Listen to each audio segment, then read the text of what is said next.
अस्सलाम वालेकुम दोस्तों। खैबर पख्तूनख्वा के ज़िले बनू में जैसे कि आपको मालूम है कि दो खुदकुश धमाके हुए थे और हमला हुआ था बनू कैंट पर, जिसके नतीजे में काफ़ी जानी व माली नुकसान हुआ था। और उसकी कुछ तफसीलात हम आपके साथ शेयर करेंगे। पहले भी हमने आपके साथ काफ़ी तफसीलात शेयर की थी, लेकिन उसमें मज़ीद पेशरफ्त हुई है उस हमले की तहकीकात में। एक तो एफआईआर दर्ज कर दी गई है थाना सिटीडी में, उसके कुछ तफसीलात हम आपके साथ शेयर करेंगे। एफआईआर के मुताबिक मुकदमे में दहशतगर्दी के मुकदमात जो है तो दफ़ात शामिल किए गए हैं।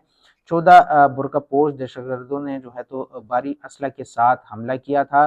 दहशतगर्दों से लड़ते हुए सिक्योरिटी फोर्सेस के 18 अहलकार शहीद हुए थे। बनू में बैक वक्त कई धमाके भी हुई और धमाकों से इसके जो आस-पास जो घर हैं उनको काफ़ी नुकसान पहुंचा और एक मस्जिद जो है तो वो भी मुनहदम हो गई। जबकि एफआईआर के मुताबिक शुहदा और ज़ख्मियों को पुलिस रेस्क्यू और मकामी जो अफराद हैं उन्होंने अस्पताल पहुंचाया।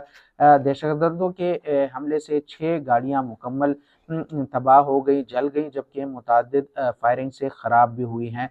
दहशतगर्दों ने बारूदी मवाद से कैंट के अंदर जो वाक़या हसास इदारा है उनकी इमारत को काफ़ी नुकसान पहुंचा, जबकि कैंट के अंदर खुदकुश धमाके भी किए गए। इसके साथ ही जो 16 दहशतगर्द थे जिनको मारा गया है, उनमें से 2 जो दहशतगर्द हैं वो हमलावर हैं उनकी शनाख्त हो गई है, जबकि मज़ीद जो हमलावर थे उनकी शनाख्त करने का सिलसिला जो है तो जारी है। जो 2 हमलावर थे उनका ताल्लुक अफ़गानिस्तान के सूबे पक्तिया से है, जबकि उनका नाम अब्दुल हादी उर्फ हमास महाजर और दूसरे का नाम जो है तो वो शमसुल्लाह है। इसके साथ ही तफ्तीशी जो टीम है वो मज़ीद जो हमलावर हैं उनकी शनाख्त कर रही है और उनके जो ख़ानदान हैं उनकी तफसीलात का डेटा जो है तो वो भी इकट्ठे कर रही है।